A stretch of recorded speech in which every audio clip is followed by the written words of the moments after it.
In May and June of 2013, I rode 4,500 miles across the western USA to visit my cousin Paul in Boulder, Colorado, and to ride with my brother Ludo across the Rocky Mountains and into Yellowstone.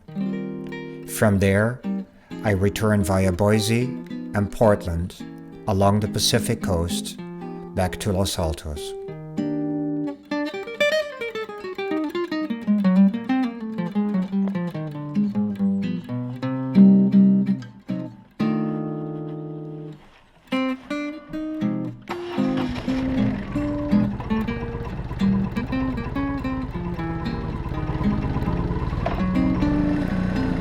I took off at 7 a.m. that morning going east, knowing that I had a long day ahead of me with more than 500 miles.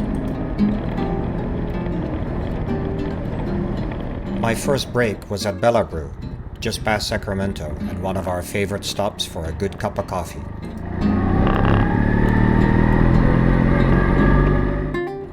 The fun riding started once I was on I-50 outside Sacramento and on my way to beautiful Lake Tahoe.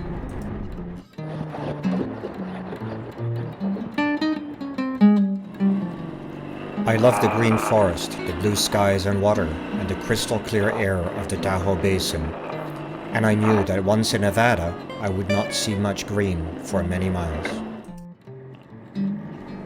Once I had passed through South Lake Tahoe, it was on to Carson City, and from there, past some real estate that has seen better times on Highway 50 through Nevada, also known as the loneliest highway in America.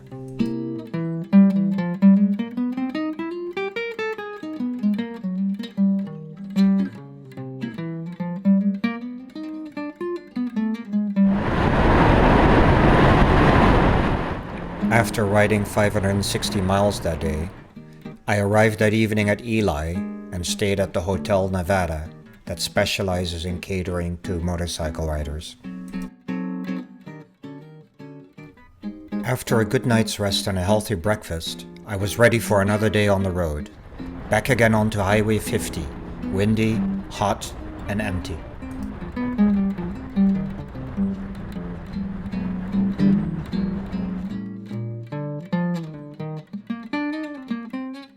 Passing Great Basin National Park and later Lake Sevier with its salt flats, I entered into Utah.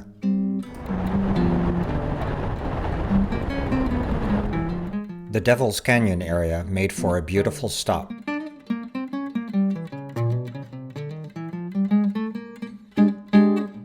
And for some good chatting with other bikers. Later that day, while traveling on I-70, I came upon the San Rafael Reef, where you can see geology at work. This reef is formed by well-cemented Wingate sandstone that was deposited during the Triassic period. I-70 passes through a break in the reef, a route that dates back to the days of the early settlers.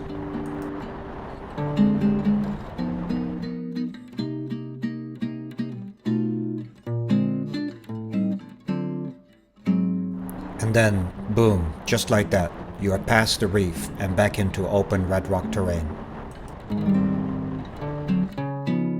After sleeping in Montrose that night, it was time to visit the Black Canyon of the Gunnison, a gorgeous national park in southern Colorado.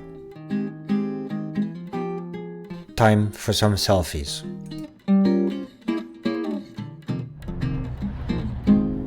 There is a road that takes you down to East Portal Campground on the canyon floor, and sections of the descent exceed 25% incline. And let me tell you, there are some crazy fit people in Colorado trying to run this.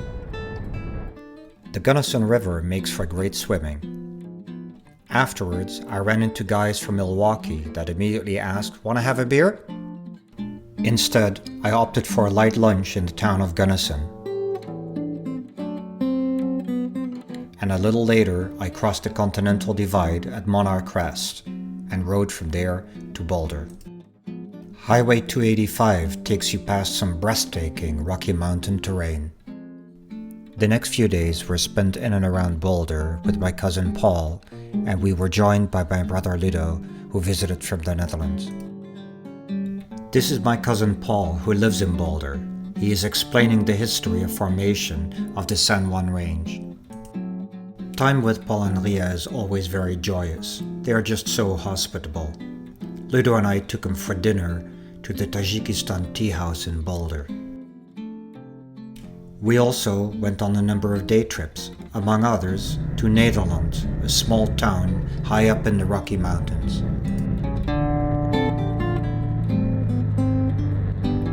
There is a funky Buffalo Bill coffee shop in Nederland, where you actually buy lattes and cappuccinos.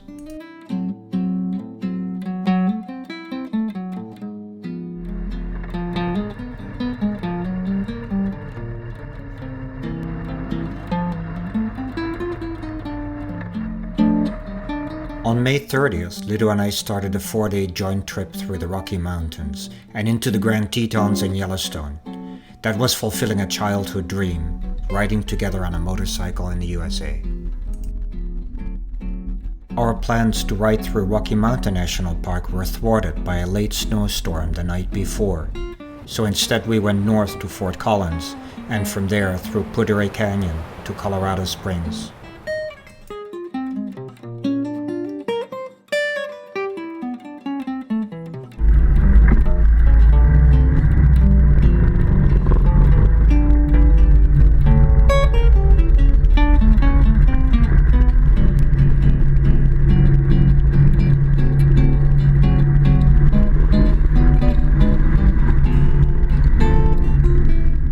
Pudray Canyon shows off the best of the Rocky Mountains, rugged peaks combined with lush greens, crystal clear rivers, and open blue skies.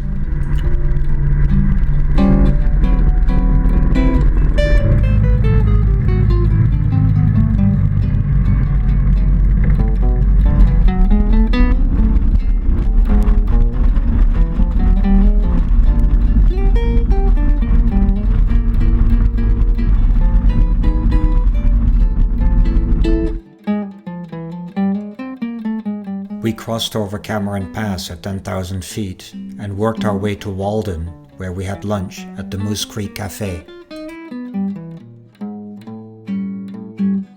We were lucky to make it over Rabbit Ear Pass in time. A little after we were there, the snow started.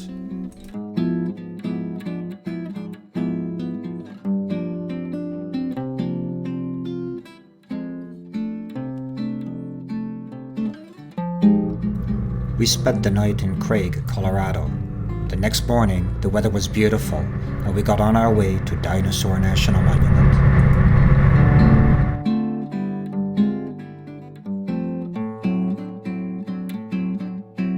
Of course, before we got there, Ronald had to show off his Tyrannosaurus Rex imitation.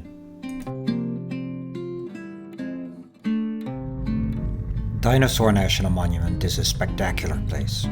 Eons ago, a large group of dinosaurs died, possibly due to a flood, and their carcasses collected near a blockage in the river. Over time, they became part of the fossil record. The display is fantastic, and a visit is highly recommended if you're in the area.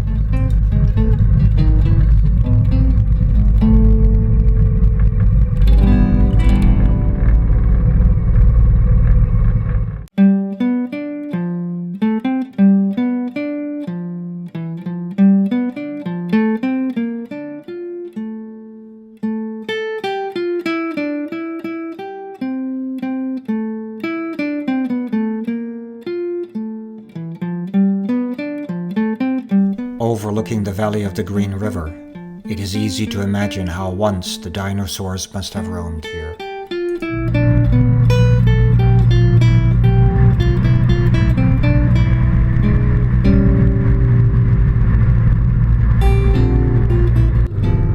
From Dinosaur National Monument, we rode through the Flaming Gorge area, north, on our way to Wyoming.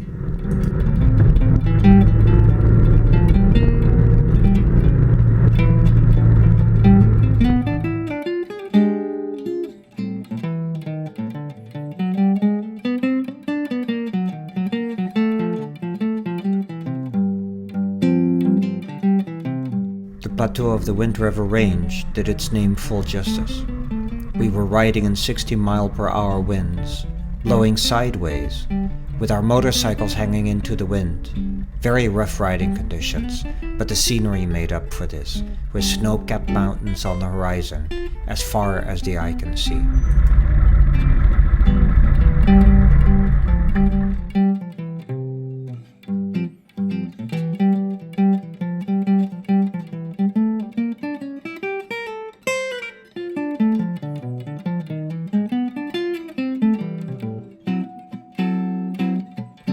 At the end of that day, we made it to Jackson Hole, Wyoming, and we ate at the Gun Barrel restaurant, where Ludo had a bison burger and I enjoyed elk medallions.